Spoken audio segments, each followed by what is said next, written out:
Welcome to Bhavitha Santosh economy app.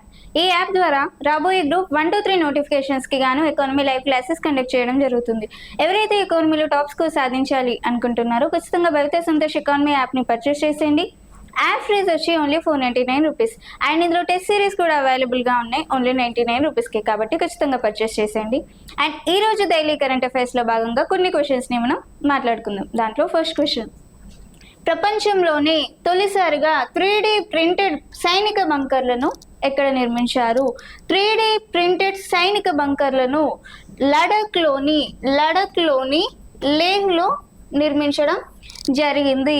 మరి 3D printed సైనిక బంకర్లు అంటే ఏంటి అంటే మన సైనికులు వాడే ఒక రక గోడ అని చెప్పొచ్చు. సైనికులు వాడే ఒక గోడ అని చెప్పొచ్చు. అంటే దీన్ని సముద్ర మట్టానికి ఈ 3D ప్రింటెడ్ సైనిక బంకర్ని సముద్ర మట్టానికి 11,000 అడుగుల ఎత్తుతో అధునాతనంగా లేదా నూతన టెక్నాలజీతో 3D ప్రింటెడ్ సైనిక బంకర్లను ఏర్పాటు చేశారు. దీనికి శత్రువుల రాకను పసిగట్టడానికి మరియు ఎటువంటి వాతావరణ పరిస్థితులనైనా తట్టుకునే రకంగా మరియు ఎలాంటి బుల్లెట్ ప్రూఫ్గా కూడా ఇది పనిచేస్తుంది అని చెప్పొచ్చు. మరి ఇలాంటి 3D ప్రింటెడ్ సైనిక బంకర్లను ఏ సంస్థలు సంయుక్తంగా చేపట్టారు, సంయుక్తంగా దీనిని నిర్మించింది అనంటే ఐఐటి హైదరాబాద్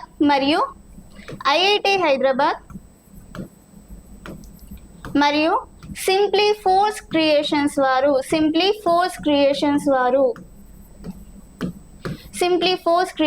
వారు ఐఐటి హైదరాబాద్ మరియు సింప్లీ ఫోర్స్ క్రియేషన్స్ వారు సంయుక్తంగా దీనిని ఏర్పాటు చేశారు లేదంటే నిర్మించారు అని చెప్పుకోవచ్చు. 3D ప్రింటెడ్ సైనిక బంకర్లను ఎక్కడ ఏర్పాటు చేశారు అంటే లడఖ్లోని లేహ్లో ఏర్పాటు చేశారు. సెకండ్, 2025 భారతదేశంలో తొలి షిప్ బిల్డింగ్ ఫేర్ మరియు రీసైక్లింగ్ పాలసీని ఎవరి అధ్యక్షతన ఆమోదం తెలిపింది అంటే దేవేంద్ర ఫడ్నవీస్ మహారాష్ట్ర సీఎం దేవేంద్ర ఫడ్నవీస్ అధ్యక్షతన ఆమోదం తెలపడం జరిగింది. మరి పాలసీ అనేది దేని అనుగుణంగా రూపొందించడం జరిగింది అనంటే మ్యారిటైమ్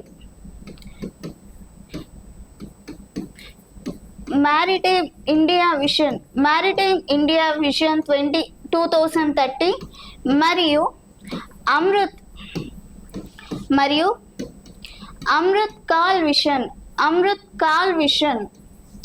2047 మ్యారిటైమ్ ఇండియా విజన్ 2030 మరియు అమృత్ కాల్ విజన్ 2047 అనుగుణంగా దీనిని రూపొందించడం జరిగింది. ఎవరి అధ్యక్షతన ఆమోదం తెలిపింది అంటే దేవేంద్ర ఫడ్నవీస్ మహారాష్ట్ర సీఎం దేవేంద్ర ఫడ్నవీస్ అధ్యక్షతన ఆమోదం తెలిపింది. మరి పాలసీ యొక్క ముఖ్య ఉద్దేశం ఏంటి, ఏ ఉద్దేశంతో దీన్ని రూపొందించారు అనంటే 2030 నాటికి 6,600 కోట్ల బడ్జెట్తో 4,000 ఉద్యోగాలు సాధించాలి అన్న ఉద్దేశంతో ఈ పాలసీని ఏర్పాటు చేయడం జరిగింది. ఎవరి అధ్యక్షతన దేవేంద్ర ఫడ్నవీస్. ప్రపంచంలోని తొలి ఎనర్జీ ట్రాన్స్మిషన్ ను ఎక్కడ ఏర్పాటు చేశారు? ప్రపంచంలోని తొలి ఎనర్జీ ట్రాన్స్మిషన్ ఎక్కడ ఏర్పాటు చేశారు అంటే తెలంగాణలో ఏర్పాటు చేయడం జరిగింది. ఈ ఎనర్జీ ట్రాన్స్మిషన్ ఫోర్త్, భారతదేశంలోని తొలి జీన్ థెరపీ మానవ పరీక్షను ఎవరు ప్రకటించారు అంటే ఈ జీన్ థెరపీ మానవ పరీక్షని మొట్టమొదటిసారిగా మానవులపై పరీక్షించేందుకు ఒక కొత్త సాంకేతిక టెక్నాలజీని రూపొందించడం జరిగింది. అంటే జంతువుల మీద కాకుండా మానవుల మీదనే నేరుగా ప్రయోగించే విధంగా ఒక టెక్నాలజీ అనేది ప్రకటించడం జరిగింది. మరి ఏ దేశంలో తొలి జీన్ థెరపీ పరీక్షను లేదంటే ఎవరు ప్రకటించారు దీనికి సంబంధించి అనంటే జితేంద్ర సింగ్ గారు దీనికి సంబంధించి ప్రకటించడం జరిగింది.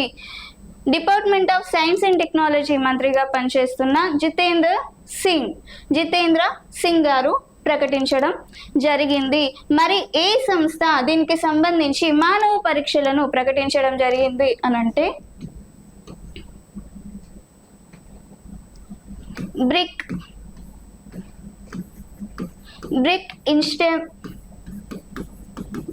ఇన్స్టెమ్ మరియు సిఎంసి క్రిస్టియన్ మెడికల్ కాలేజ్ బెంగళూరుకి చెందిన బ్రిక్ ఇన్స్టెమ్ మరియు సిఎంసి క్రిస్టియన్ మెడికల్ కాలేజ్ వారు సంయుక్తంగా దీనిని రూపొందించడం జరిగింది. దీనికి సంబంధించి ఈ పరీక్షను ఎవరు ప్రకటించారు అంటే జితేంద్ర సింగ్ గారు ప్రకటించడం జరిగింది. విక్రమాదిత్య 1 యుగానికి సంబంధించి ప్రాచీన శాసనాన్ని ఏ శాస్త్రవేత్తలు కనుగొనడం జరిగింది? ప్రాచీన శాసనాన్ని శాస్త్రవేత్తలు ఎక్కడ కనుగొన్నారు అంటే కర్ణాటకలోని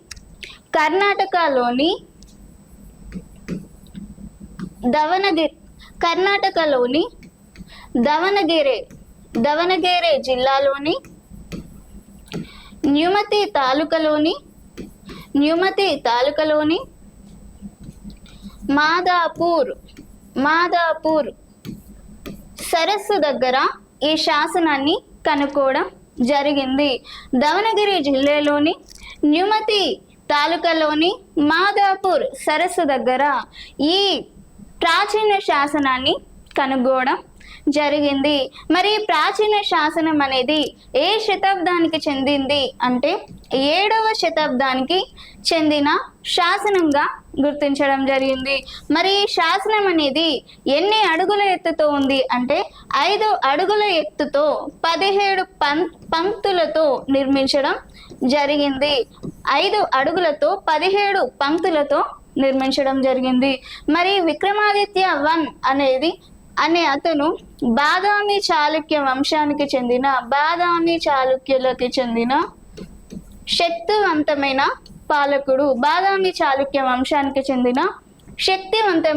పాలకుడు విక్రమాదిత్య 1 యుగానికి సంబంధించి ఎక్కడ బయటపడింది? కర్ణాటక రాష్ట్రంలో బయటపడడం జరిగింది.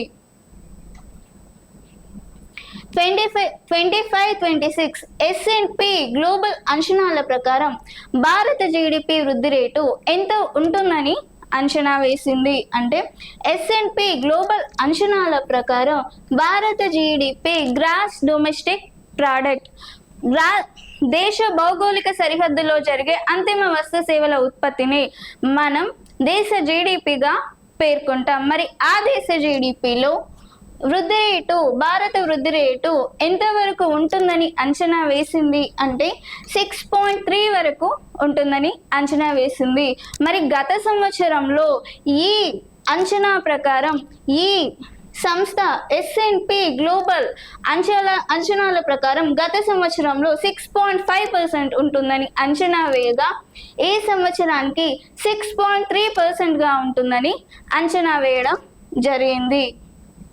7 యూనిసెఫ్ తాజా నివేదిక ప్రకారం లింగ సమానత్వం SDG గోల్ 5 లక్ష్యం దారి తప్పితే ప్రపంచానికి ఎన్ని ట్రిలియన్స్ డాలర్ల నూతన మూలధన నష్టం అవుతుందని పేర్కొనడం జరిగింది. మరి SDG లక్ష్యం 5 అనేది దేనిని ఉద్దేశించింది అనంటే బాలికలు ఎవరైతే ఉన్నారో ప్రాథమిక విద్యలో ఉన్నతంగా ఉన్నప్పటికీ ప్రాథమిక విద్యలో ముందడుగు వేస్తున్నప్పటికీ ఉన్నత విద్యలో వెనుకబడుతున్నారు. మరియు పేదరికం యొక్క అసమానతలు పేదరికం యొక్క అసమానతలు, మౌలిక సదుపాయాలు సరిగా ఉండకపోవడం మరియు రుణ సదుపాయాల లోపం ప్రధాన కారణంగా చెప్పుకోవచ్చు. బాలికల యొక్క ప్రాథమిక విద్యతో పాటు ఉన్నత విద్య కూడా మెరుగుపరచాలి మరియు మౌలిక సదుపాయాలు మెరుగుపరచాలి, అలాగే రుణ సదుపాయాలు మెరుగుపరచాలి. లేదంటే మనకి 160 ట్రిలియన్ డాలర్ల నష్టం అవుతుందని చెప్పి పేర్కొనడం జరిగింది. నెక్స్ట్, భారతదేశంలో నిరుద్యోగిత విషయంలో అత్యధికంగా నిరుద్యోగం ఉన్న రాష్ట్రం ఏది? నిరుద్యోగం, పని చేయగలిగే సామర్థ్యం ఉండి పని చేయలేని స్థితిని మనం నిరుద్యోగిత లేదా నిరుద్యోగులు అంటాం. మనం 15 నుంచి 59 సంవత్సరాల మధ్య కాలంలో ఉన్న వయసులో ఉన్న వాళ్ళని, పని చేయలేని వారిని నిరుద్యోగులుగా మాట్లాడుతాం. మరి అలాంటి నిరుద్యోగుల విషయంలో ఏ రాష్ట్రం హైయెస్ట్ లో ఉంది అంటే కేరళ రాష్ట్రం హైయెస్ట్ లో ఉంది అని చెప్పొచ్చు. మరి ఎంత పర్సెంటేజ్ తో హైయెస్ట్ లో ఉంది అంటే 29.9% తో కేరళ హైయెస్ట్ లో ఉంది.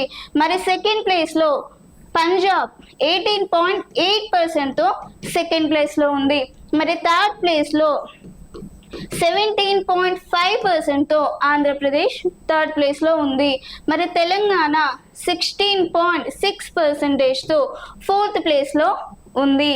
ఫిఫ్త్ ప్లేస్ లో తమిళనాడు 15.3% తో 5వ ప్లేస్ లో ఉంది. వీటిని టాప్ 5 కంట్రీస్ గా చెప్పుకోవచ్చు. టాప్ లో ఉన్న రాష్ట్రం ఏది అంటే కేరళలో అత్యధిక నిరుద్యోగులు గల దేశంగా లేదా అత్యధిక నిరుద్యోగులు గల రాష్ట్రంగా చెప్పుకోవచ్చు. 29.9% తో టాప్ లో ఉండడం జరిగింది. నాబార్డ్ గ్రామీణ మౌలిక సదుపాయాల నిధుల్లో భాగంగా 12,050 కిలోమీటర్ల రహదారులు అభివృద్ధికి ఎన్ని కోట్లు కేటాయించారు? 1,250 కిలోమీటర్ల రహదారుల అభివృద్ధికి ఎన్ని కోట్లు కేటాయించారు నాబార్డ్ గ్రామీణ మౌలిక సదుపాయాల నిధుల్లో? ముందుగా నాబార్డ్ అనేది రైతుల అభివృద్ధి కోసం ఏర్పాటు చేయబడిన బ్యాంక్ అని చెప్పొచ్చు. మరి నాబార్డ్ ని ఎప్పుడు ఏర్పాటు చేశారు అంటే 1982లో ఏర్పాటు చేశారు. మరి గ్రామీణ మౌలిక సదుపాయాల్లో భాగంగా రహదారుల విషయంలో 1,250 కిలోమీటర్ల రహదారుల అభివృద్ధికి ఎన్ని కోట్లు కేటాయించారు అంటే సుమారుగా 400 కోట్లని కేటాయించడం జరిగింది. మరి దీనిలో ఎన్ని గ్రామాలను ఎంపిక చేశారు అంటే సుమారుగా 191 గ్రామాలను ఎంపిక చేయడం జరిగింది. అంటే పూర్తిగా నిర్మించాలి, 191 గ్రామాలను పూర్తిగా నిర్మించాలి అని చెప్పి ఎంపిక చేయడం జరిగింది. 191 గ్రామాలను పూర్తిగా నిర్మించాలి అని చెప్పి ఎంపిక చేయడం జరిగింది. మరి ఇవి చిన్న మరమ్మతులతో ఇవి పూర్తయ్యేవి కావు కాబట్టి పూర్తి నిర్మాణాలు కావాలి అని చెప్పి 191 దేశాలను ఎంపిక చేయడం జరిగింది.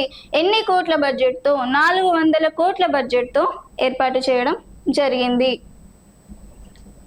10th, భువనేశ్వర్ నిర్వహించిన all India football federation awards లో 2025లో పురుషుల విభాగంలో ప్లేయర్ ఆఫ్ ది ఇయర్ గా ఎంపికైన వారెవరు?